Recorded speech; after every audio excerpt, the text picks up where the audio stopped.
Isang dating person deprived of liberty ang naaresto sa isinagawang drug bypass operation ng Regional Drug Enforcement Unit katuwang ang Puerto Princesa City Police Station 2, Philippine Drug Enforcement Agency Palawan at Anti-Crime Task Force noong ika-14 ng Nobyembre taong kasalukuyan sa Caimito Road, Barangay San Jose, Puerto Princesa City. Kinilala ang suspect na si alias Bong, 51 anyos, may asawa at residente ng Dacanay Road, Barangay San Manuel, Puerto Princesa City.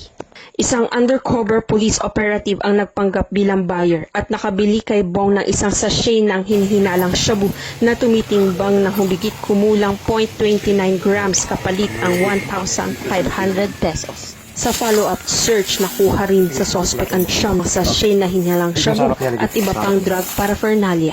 Naharap ngayon si Bong sa kasong paglabag sa Republic Act 9165 o Comprehensive Dangerous Drug Act of 2002. Patuloy ang investigasyon sa kaso. Ang pagkakaaresto sa sospek ay isang matagumpay sa pagsisikap na mapanagot ang mga tao sangkot sa iligal na droga at protektahan ng komunidad mula sa banta ng ipinagbabawal na gamot.